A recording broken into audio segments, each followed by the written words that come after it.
este trabajo explicaré los periodos de la filosofía antigua, los cuales son 4, empezando por el periodo cosmológico, que consiste en descubrir racionalmente la unidad que garantiza el orden en el mundo. En el periodo cosmológico se encuentra el filósofo Tales de Mileto, relacionado con Anaximandro, su discípulo, y con Anaxímenes, discípulo de Anaximandro, creando así una especie de cadena y denominándose a los tres como la escuela jónica. Es el primero de los 7 sabios de Grecia reconocidos por su sabiduría práctica. El siguiente filósofo es Pitágoras. Pitágoras solo se conoce a través de la obra de sus discípulos. Entre las investigaciones matemáticas de los pitagóricos se encuentran sus estudios de números impares, pares, primos, cuadrados. En geometría descubrieron el teorema de la hipotenusa y en astronomía los pitagóricos significaron un avance en el pensamiento científico clásico, ya que fueron los primeros en considerar la Tierra como un globo que gira junto a otros planetas alrededor de un fuego central. El último filósofo es Heráclito, que afirmaba que el fundamento de todas las cosas está en un cambio incesante. Todo se transforma en un proceso de nacimiento y de destrucción al que nada escapa. Parece ser que escribió un solo libro hoy perdido de la naturaleza, dividido en 3 secciones: el universo, la política y la teología. Existían 3 escuelas filosóficas en este periodo: escuela jónica, pitagórica y la escuela de Elea. Los filósofos y físicos posteriores fueron Empédocles, Anaxágoras y Demócrito. El siguiente periodo es el periodo antropológico. Su razonamiento está centrado en la necesidad de encontrar la unidad del hombre en sí mismo y cómo se desenvuelve en una sociedad. El filósofo más sobresaliente de este periodo fue Sócrates.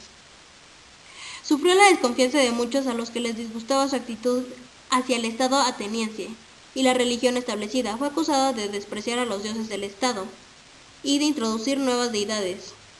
También de corromper la moral de la juventud, alejándola de los principios de la democracia, y se le confundió con los sofistas. Más tarde fue condenado a muerte. Sus amigos planearon su huida, pero él acató la sentencia. Pudiendo huir, eligió acatar la condena impartida por la justicia de la polis para morir haciendo honor a la filosofía. Tras su fallecimiento aparecieron las escuelas socráticas de la Academia Platónica y la Academia Platónica. Ética de los sofistas. Los sofistas eran maestros ambulantes, excelentes oradores y retóricos. Los consideraban buenos pedagogos, enseñanzas muy sutiles, pues no dejaban ver la línea que divide la verdad y la mentira. También significaba ser poeta o adivino. La palabra sofista para los griegos significa sabio, sin embargo se desvirtúa su significado cuando hablan de negar la verdad externa e independiente de las controversias humanas, dando paso a 3 tesis fundamentales: el fenomenismo, el subjetismo o relativismo y el escepticismo. Escuelas filosóficas de ese periodo: las escuelas de los sofistas y la escuela de Sócrates.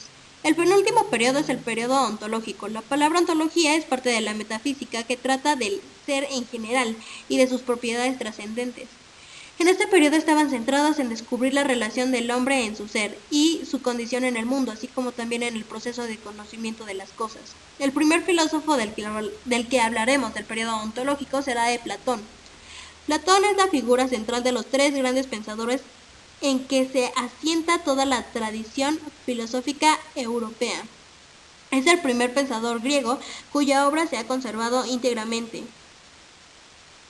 El primer grupo de escritos de Platón incluye 35 diálogos y 13 cartas, pues sus escritos adoptan las formas de diálogos, exponiendo ideas filosóficas. Se discutían y criticaban en el contexto de una conversación o un debate en el que participaban 2 o más personas.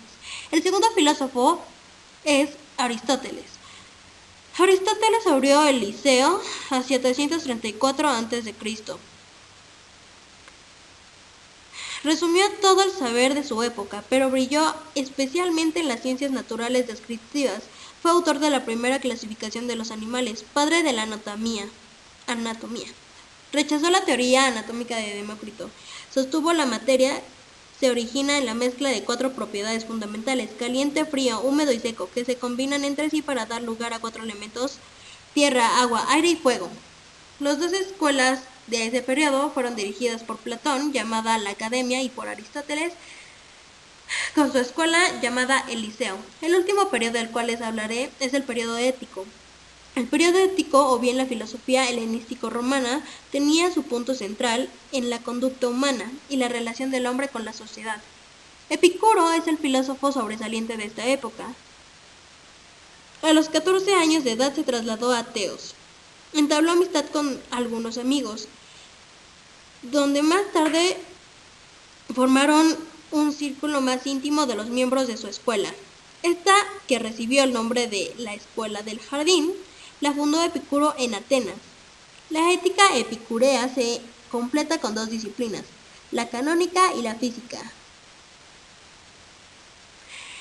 Esta diapositiva también tiene el nombre de la Escuela de Epicuro, el Jardín, el año de nacimiento y muerte y algunos de los nombres de sus discípulos. El siguiente es Zenón de Sitio, que fundó su propia escuela de filosofía conocida como estoicismo, nombre dado por un parque público donde el maestro enseñaba a sus discípulos el deber moral, el autocontrol y vivir en armonía con la naturaleza. Fueron principios de su ética. Enseñó en Atenas y fue respetado por su recto modo de vida.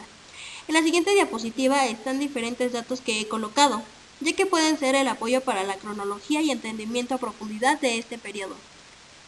El escepticismo es una corriente de pensamiento que se fundamenta en la duda hecha extensiva a todas las cosas, sensaciones, fenómenos o hechos que presentan a la conciencia y que considera que toda la información debe ser apoyada por la evidencia.